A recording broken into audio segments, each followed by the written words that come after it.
देखिए, श्रीमद् भागवत की सप्ताह कथा तो सुपरफास्ट शताब्दी एक्सप्रेस की तरह होती है, जो किसी मुख्य स्टेशन पे जाके ही रुकती है। 7 दिन में कथा कहना होता है और संपूर्ण विषयों का स्पर्श भी करना होता है। कोई चीज़ कहीं छूट न जाए, इसका ध्यान भी रखना पड़ता है। तो इतनी सावधानियों के चलते संपूर्ण कथा, उसके रहस्य, उसके तत्व हमको ज्ञान नहीं हो पाते। और वैसे भी 18 पुराणों का सार श्रीमद् भागवत में है, इसलिए ये सार रूप में कही जाती है। श्रीमद् भागवत सूत्रात्मक विधि से लिखी गई है। व्यास जी महाराज ने अपनी 17 पुराणों के सूत्र इस श्रीमद् भागवत में लिखे। 7 दिन की कथा में सभी सूत्रों की व्याख्या करना संभव नहीं हो पाता है, किंतु हम ये प्रयास कर रहे हैं कि इन्हीं सूत्रों का विवेचन विस्तार रूप में आप लोगों तक पहुंचे। इसी क्रम में हम चतुर्थ स्कंद की कथा विवेचन के रूप के अंदर, व्याख्या रूप के अंदर आप सब लोगों के सामने वर्णन करने जा रहे हैं। मैं आशा करता हूं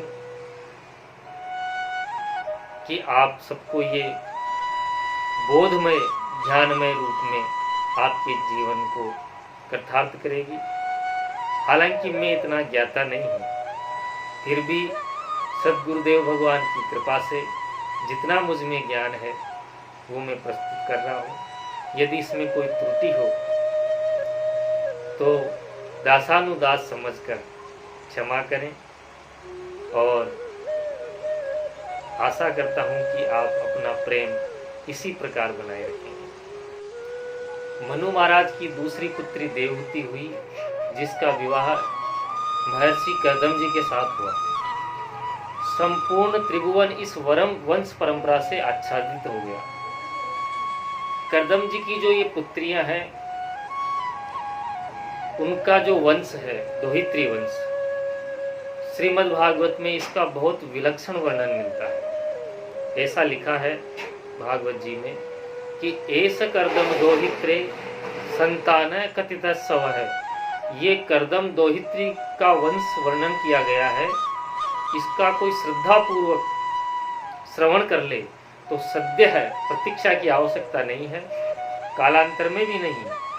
सुनते ही अशेष पाप नष्ट हो जाते हैं, संपूर्ण पाप राशि भस्म हो जाती है। इतना पवित्र वंश है श्री कर्दम जी का। एक बात यहाँ ध्यान देने की है कि पुत्र के ऊपर सबसे अधिक प्रभाव पिता का होता है और कन्या के ऊपर अधिक प्रभाव माता का होता है।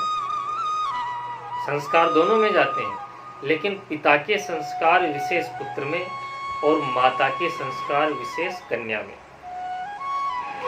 संतान के संबंध में एक बहुत प्रसिद्ध वचन है कि यदि पुत्र हो अथवा पुत्री यदि आचरणहीन है तो निश्चित ही उसकी माता का दोष है।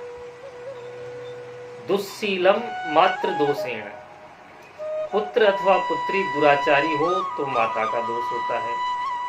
माता परम पवित्रा सती साध्वी पतिव्रता होगी तो बाल्यकाल से ही अपनी संतान को इतने पवित्र संस्कार देती है कि वो कभी कुमार्ग पर नहीं जा सके।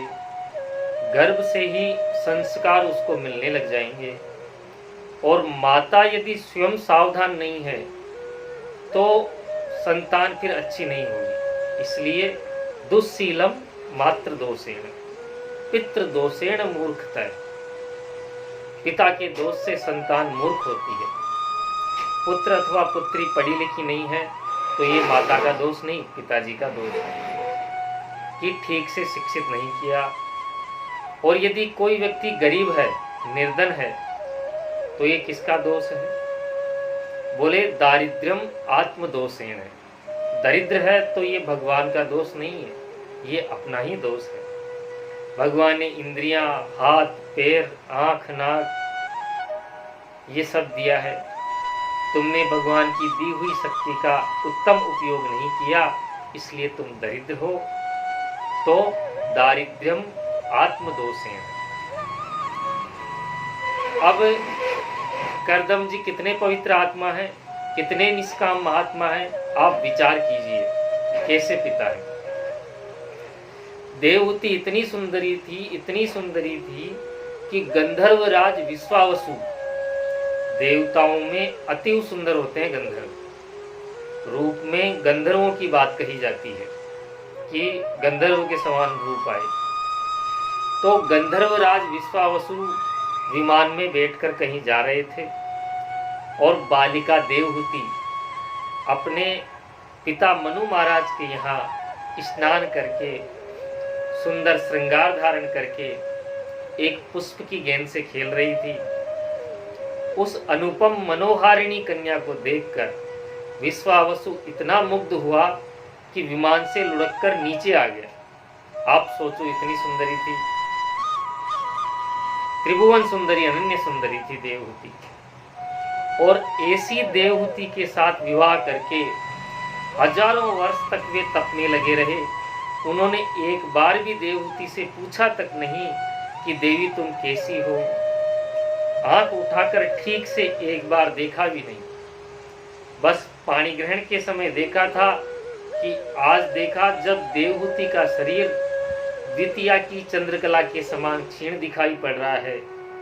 वलकर वस्त्रों में लिपटी हुई, पिंगल वर्ण की जटाभार को धारण की हुई देवहूति ऐसी लग रही है मानो ब्रह्म ऋषियों की तपस्या मूर्तिमती होकर प्रकट हो गई हो। और आज करदम जी का हृदय भर आया। करदम जी बोले, हे मनुनंदनी, तुम्हारी इस सेवा से हम प्रसन्न हैं।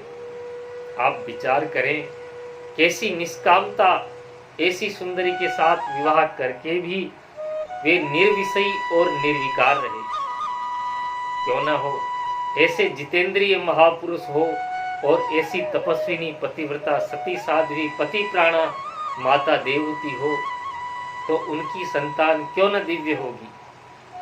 पुत्र के रूप में तो साक्षात कपिल हुए और बेटियां तो ऐसी हुई कि अब हम क्या कहें आपको। यदि इन 9 कन्याओं के चरित्र को अलग अलग पुराणों में जो चरित्र प्रसिद्ध हैं उनके अनुसार इनके चरित्रों का स्मरण किया जाए तो हम समझते हैं 5-7 दिन तो इसी में लग जाएंगे। करदम जी की बेटियों की कथा कहने में, इतना पवित्र वंश है इनका। श्री सुखदेव जी महाराज वर्णन कर रहे हैं कि करदम जी की 9 बेटियों का विवाह 9 ब्रह्म ऋषियों के साथ में हुआ। सबसे पहली पुत्री हुई कला, उसका विवाह मरीचि नाम के ऋषि के साथ संपन्न हुआ और कश्यप और पूर्णिमा नाम के 2 पुत्र उत्पन्न हुए। महर्षि कश्यप क्या कहना, देवता और दैत्य दोनों के पिता होने का सौभाग्य उन्हें प्राप्त है। इनके वंश से सारा जगत भर गया। और पूर्णिमा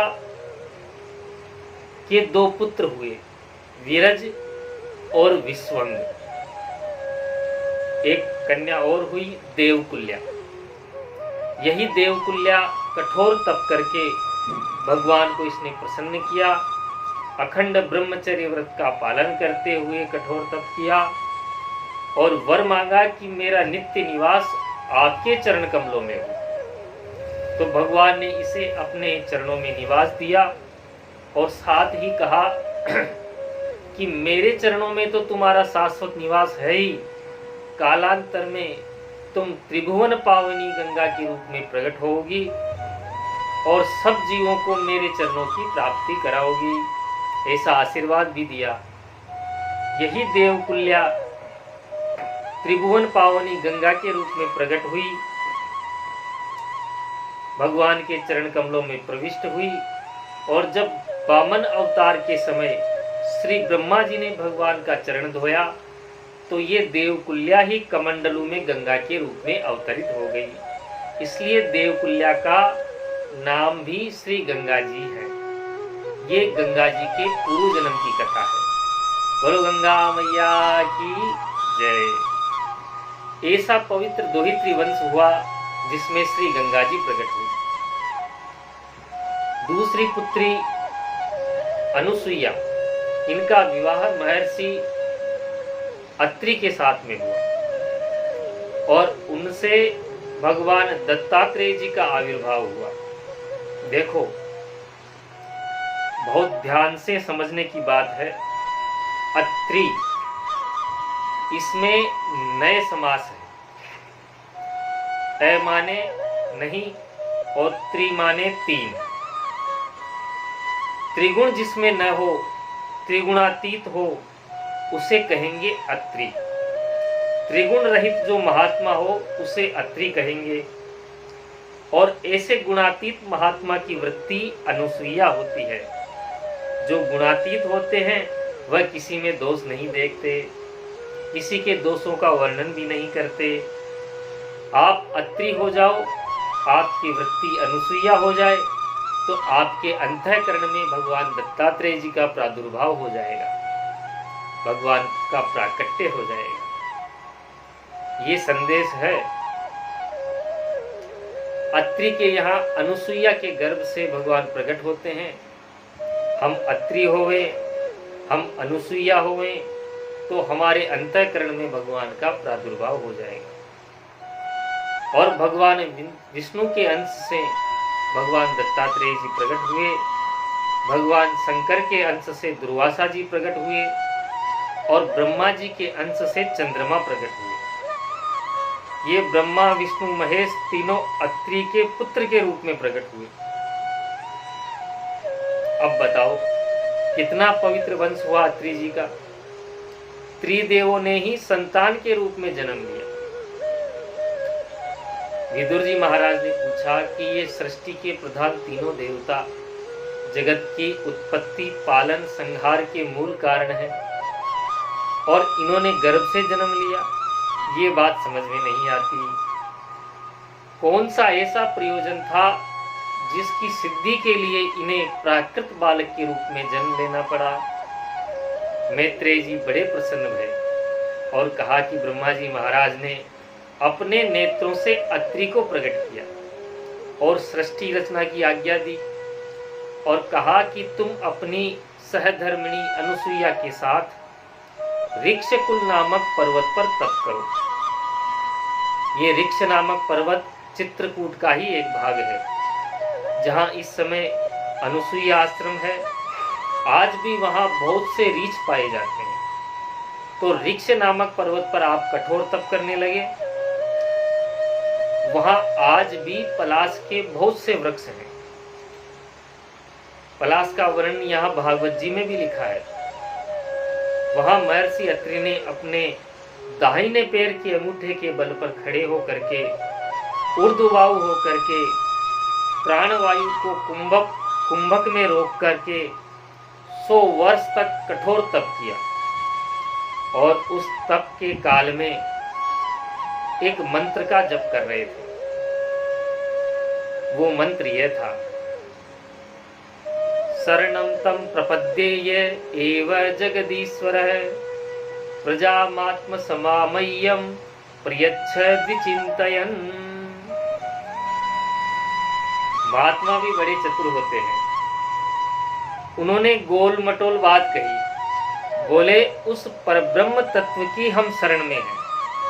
यह एव जगदीश्वर है, जो अकेले ही इस जगत का ईश्वर है, इस जगत का कारण है।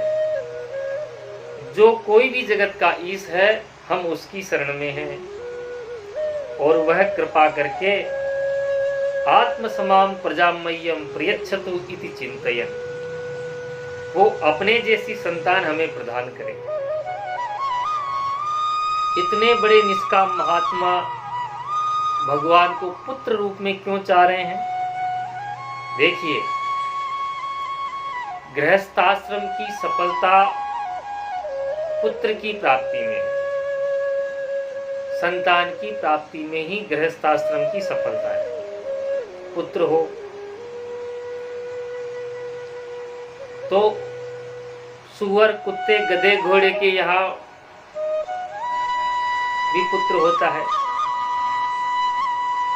पर ऐसा पुत्र न हो। पुत्र शब्द का अर्थ क्या है?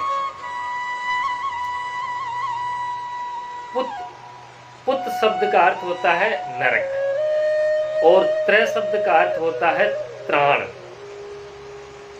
नरक से त्राण करने वाला हो पुत्र हो।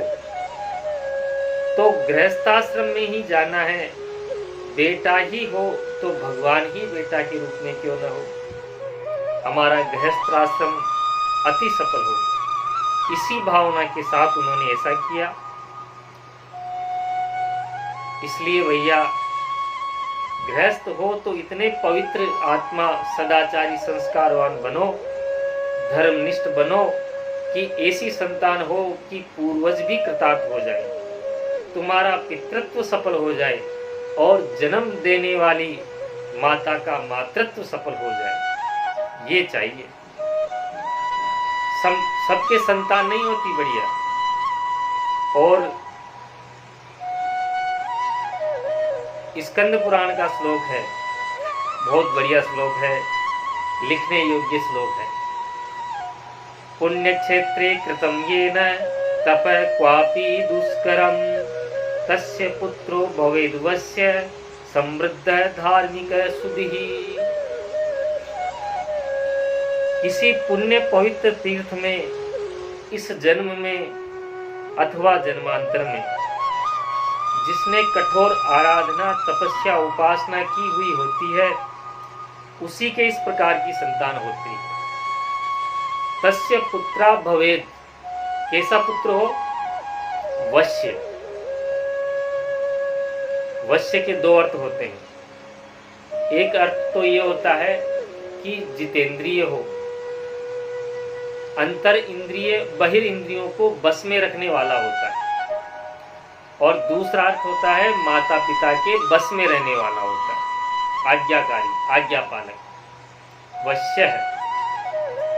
दूसरी विशेषता यहाँ पुत्र की बताई, समृद्ध है। केवल भौतिक समृद्धि नहीं, देवीय समृद्धों से संपन्न होता है और धार्मिक होता है। धर्म में अभिरुचि वाला होता है।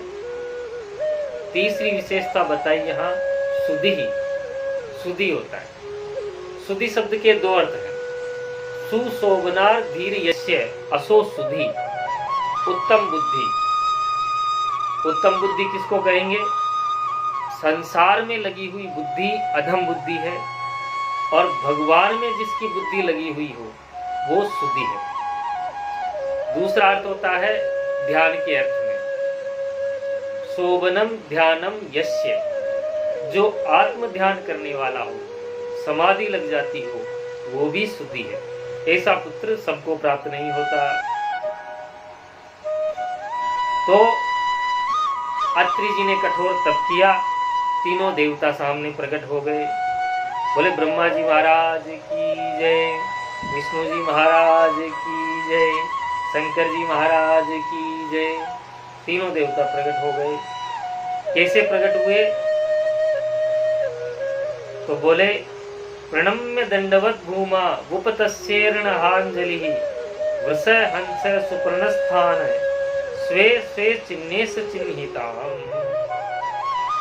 शंकर जी वृषभ पर बैठे हैं, ब्रह्मा जी हंस पर बैठे हैं और भगवान गरुड़ पर बैठे हैं और अपने अपने चिन्हों से चिन्हित हैं।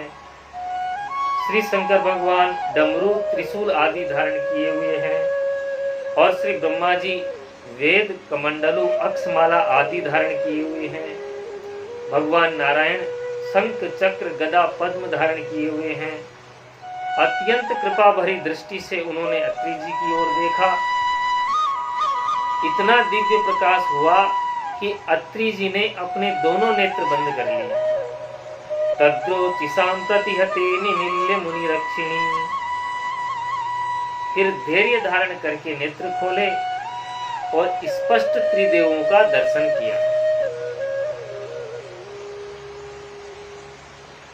महात्मा कहते किसको हैं? ध्यान से सुनो।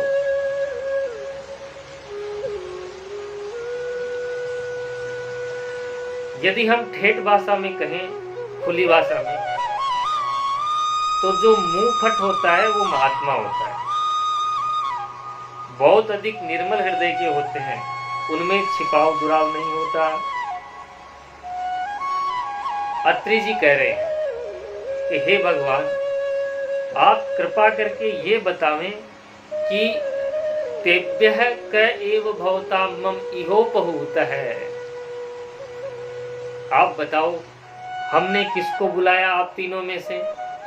हमने तो कहा शरणं तं प्रपद्येयं य एव जगदीश्वर है। जो जगत का ईश्वर है, हम उनकी शरण में हैं।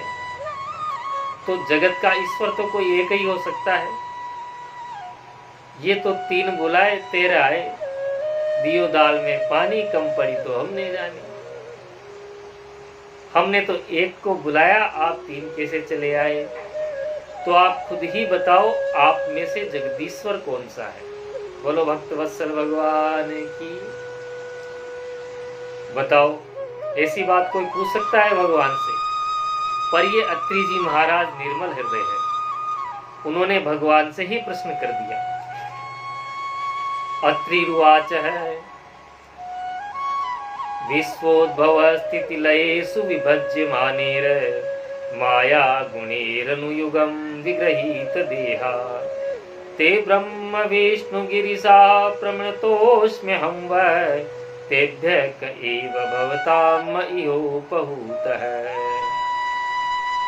प्रत्येक जगत के आरंभ में उत्पत्ति, पालन और संहार के लिए आप गुणातीत होते हुए भी सत्व रज तम को स्वीकार कर लेते हैं और ब्रह्मा विष्णु महेश के रूप में प्रकट हो जाते हैं।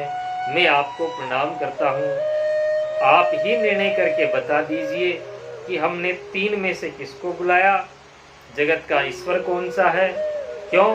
वो हम इसलिए कह रहे हैं कि एको मयेव भगवान विबुध प्रधान चित्ती कृतः प्रजनाय कथम नु यूयम् अत्रा गतास्तनुभृतां मनसोति दूरा ब्रूत प्रसीदत महानिह विस्मयो में।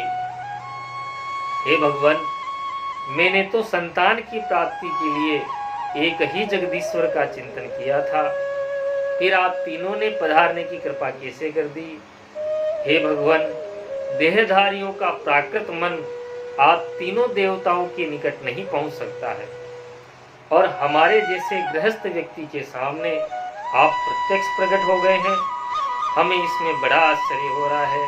आप कृपा करके इसका रहस्य बताइए। भगवान ने रहस्य तो बताया, उससे पहले हम एक बात कह दें। एक को बुलाया, तीन कैसे आए? गंगा किनारे एक कंजूस बनिया रहता था। वह कभी खर्च नहीं करता था, कमाता तो खूब था। तो उसकी गृहिणी ने एक बार झगड़ा किया कि देखो, सोमवती अमावस्या है, गंगा किनारे हम लोग रहते हैं, कितने लोग गंगा स्नान करके ब्राह्मणों को जिमा रहे हैं। सोमवती अमावस्या है तो तुम भी जीवन में कम से कम दान धर्म कर लो, जो कर लोगे वही साथ जाएगा।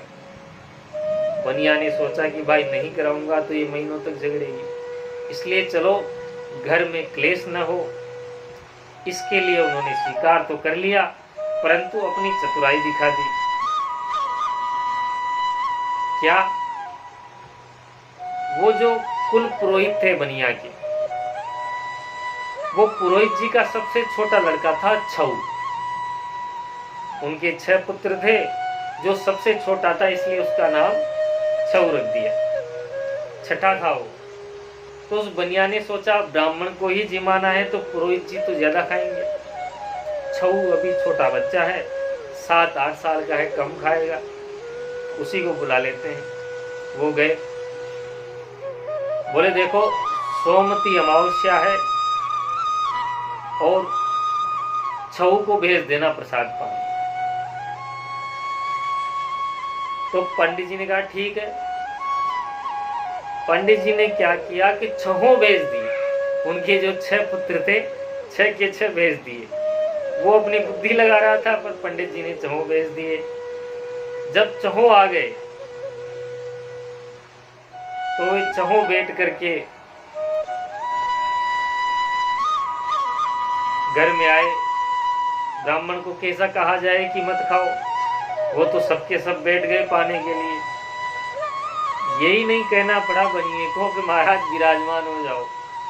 वो तुरंत अपना हाथ पैर धोए और बैठ गए और बोले जल्दी करो, हम लोगों को और भी न्योते हैं, आज जल्दी करो।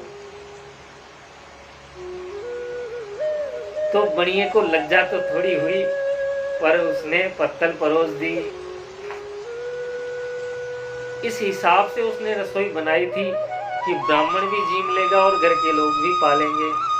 तो हलवा पूरी खीर साग जो बनाया था वो सब छहों जीम गए। घर में किसी के लिए 1 पूरी और 1 तोला साग या 1 तोला खीर भी नहीं बची, सब पा गए। सेठ ने कहा महाराज पूर्ण न भय हो तो दूसरा आटा और लगाया जाए और खीर बनाई जाए। बोले नहीं नहीं नहीं सेठ तुम भगत आदमी हो, इतना ही बहुत हो गया। तो वो सेठ चिढ़ गया भीतर। उसने कहा महाराज एक बात बताओ, छऊ बुलाए छहों आए, हया ना आई। हया माने लज्जा, लज्जा नहीं आई। तो उनकी बहन का नाम था लज्जा। बोले सेठ जी अच्छा किया आपने हमारी बहन का नाम याद दिला दिया, हिया का पारस दे दो। पारस माने परोसा। तो ऐसा तो नहीं हुआ कि छहों जैसी घटना हो गई हो। हमने 1 बुलाया और आप 3 चले आए, अत्री जी कह रहे हैं। सो आप कृपा करके बताइए, हमको तत्व का परिचय दें। एक बात तो यह है कि निर्मल भाव से उन्होंने पूछ लिया और दूसरी बात है कि भक्त बड़े चतुर होते हैं। उन्होंने सोचा कि स्तुति तो सब करते हैं, हम स्तुति में भगवान से कोई ऐसी बात पूछें कि ये तीनों देवता जो कि गंभीर रूप में दर्शन दे रहे हैं, ये ब्रह्मा विष्णु महेश खिलखिलाकर हंस पड़े।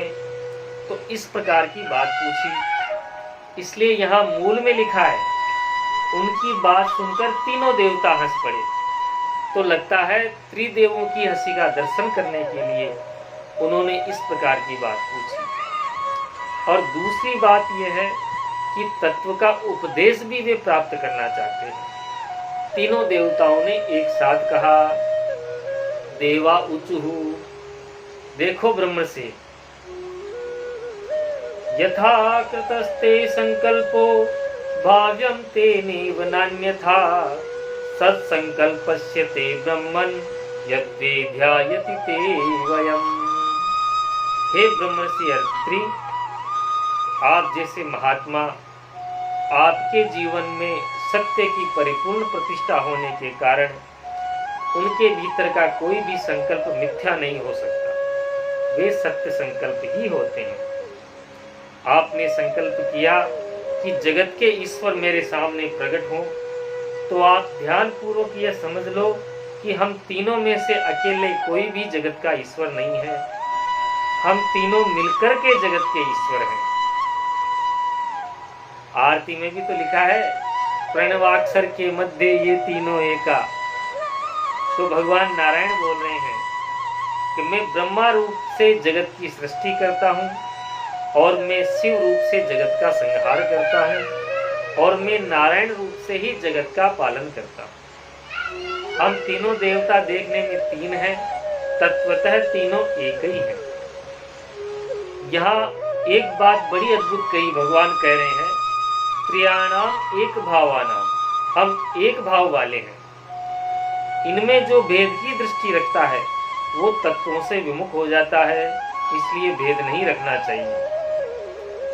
हम अत्यंत प्रसन्न हैं और अपने अंश से पुत्र देने के लिए आए हैं। वे तुम्हारे यश का विस्तार करेंगे। सोमो भूत ब्रह्मणो सेन दत्तो विष्णु सुयोगीवत दुर्वासा शंकरस्यांशो निबोधांगिरसः प्रजा। ब्रह्मा जी के अंश से चंद्रमा उत्पन्न हुए। चंद्रमा द्विजराज कहे गए।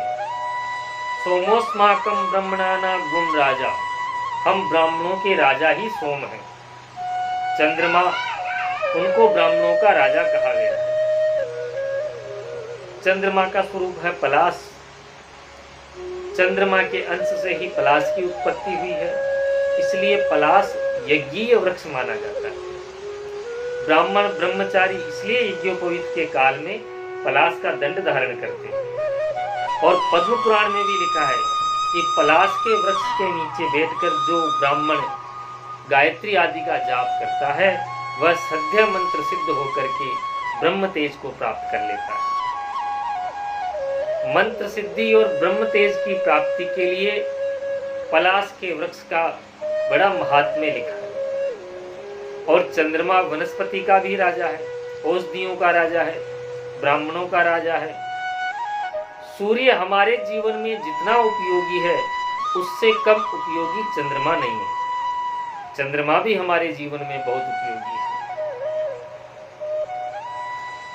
स्कंद पुराण में तो बड़ी विचित्र बात लिखी है कि चंद्रमा को दक्ष ने साप देकर कलाओं के क्षीण होने का साप दे दिया।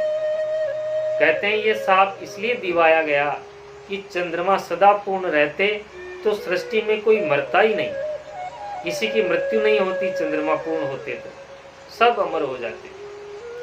इतना अमृत झरता है चंद्रमा की किरणों से, इसलिए महीना में एक ही बार पूर्ण होते हैं।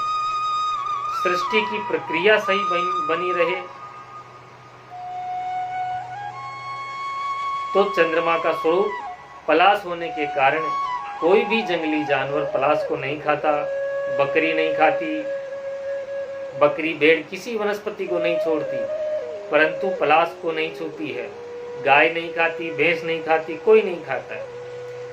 इसलिए पलाश का वृक्ष यज्ञ के लिए छेदन तो शास्त्र में विहित है। यज्ञ न हो तो पलाश का छेदन दातोन के लिए भी मना है। दातोन के लिए लिखा है कुश काष्टम पलाशम च तावत भवति चांडालो यावत गंगाम न पश्यति। जब तक के लिए चांडाल हो जाता है तब तक गंगा जी में स्नान न कर ले। इसलिए पलाश की दातोन भी करना मना है। वो केवल समिधा के लिए उपयोगी है।